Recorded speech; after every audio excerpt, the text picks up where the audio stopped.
Katun tidak sembarang katun. Katun dibuat sebagai penutup. Pantun tidak sembarang pantun. Jadi semua pantun saya dapat dari YouTube. Kami aturkan terima kasih kepada Bapak Asep Saifullah yang telah menyampaikan sambutannya. Kemudian kita masuki acara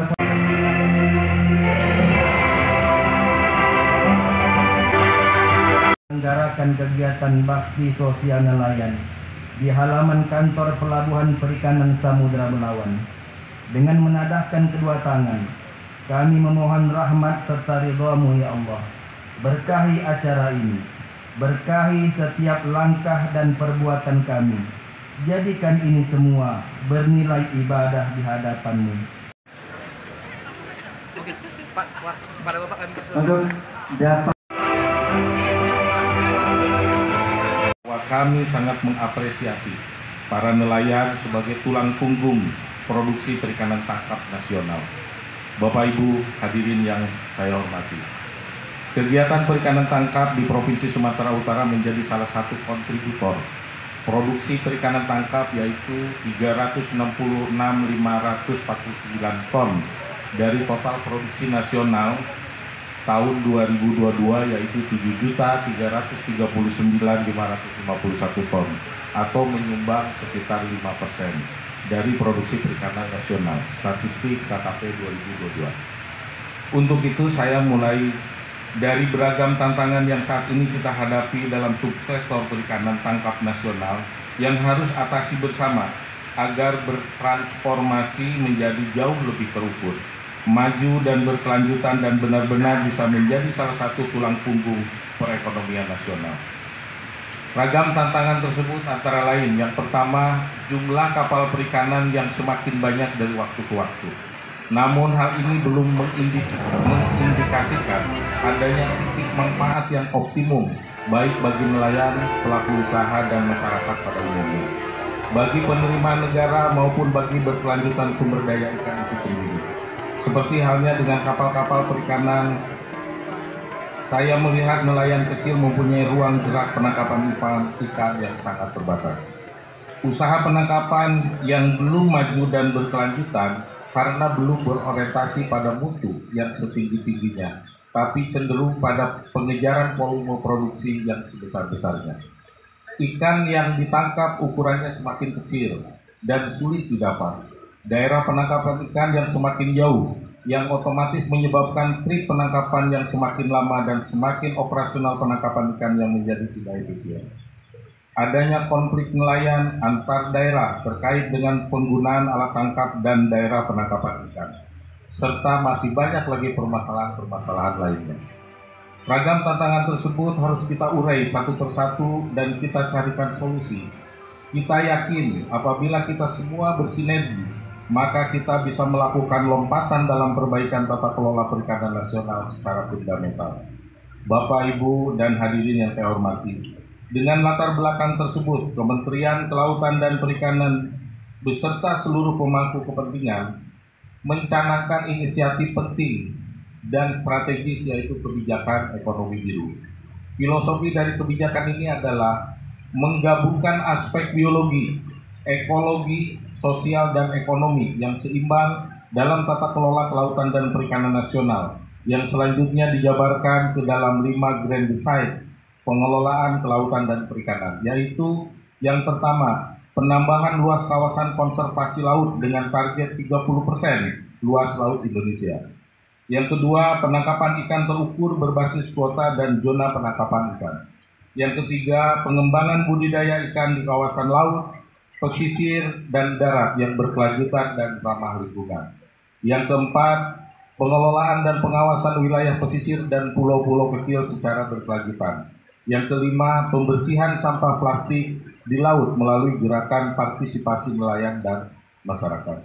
Kebijakan ekonomi biru menjadi bagian sangat penting atas perjalanan tata kelola kelautan dan perikanan nasional yang telah berjalan panjang. Bapak, Ibu, hadirin yang saya hormati, 6 Maret 2023 merupakan tanggal sejarah dalam pengelolaan perikanan tangkap di Indonesia dengan diundangkannya Peraturan Pemerintah Nomor 11 Tahun 2023 tentang penangkapan ikan terukur. Apa sesungguhnya yang menjadi tujuan besar dari penangkapan ikan terukur? Yang pertama adalah menjaga keberlanjutan sumber daya ikan dan lingkungan. Yang kedua, meningkatkan kesejahteraan masyarakat. Yang ketiga, mendukung pertumbuhan ekonomi nasional yang merata dan berkualitas. Yang keempat, meningkatkan penerimaan negara yang selanjutnya digunakan kembali untuk pembangunan bagi seluruh masyarakat. Dan yang kelima, mewujudkan pengelolaan perikanan nasional dalam satu tata kelola.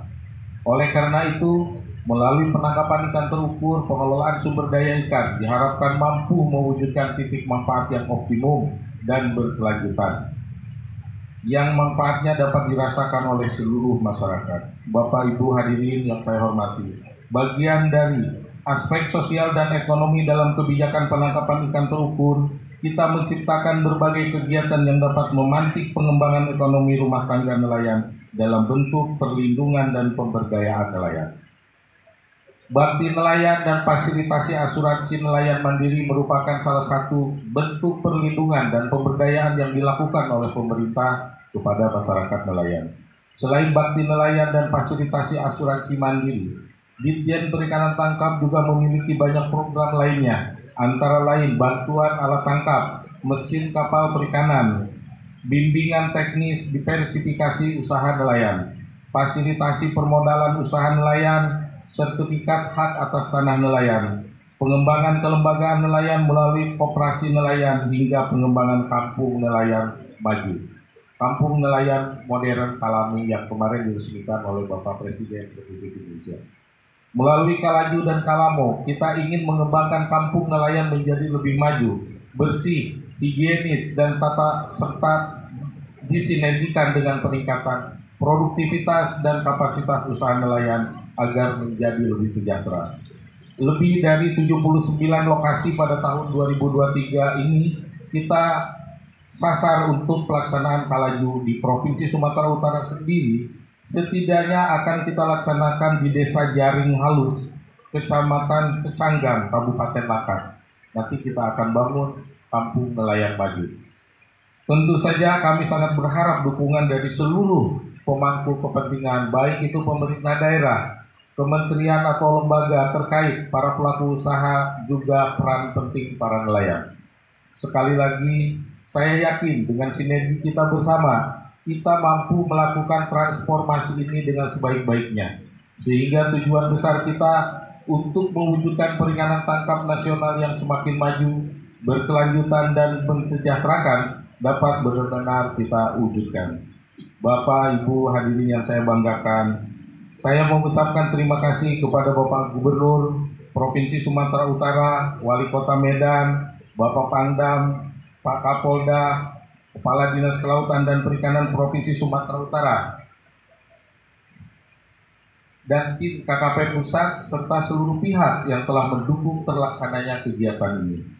Semoga Allah Subhanahu wa Ta'ala, Tuhan yang Maha Kuasa, senantiasa memberikan kesehatan dan berkah kepada kita, serta memberikan kelancaran dan kemudahan dalam melaksanakan seluruh tugas aktivitas kita. Terima kasih. Wabillahi taufiq wal hidayah. Assalamualaikum warahmatullahi wabarakatuh. Direktur Jenderal Perikanan Tangkap Dr. Agus Suherman, SPI.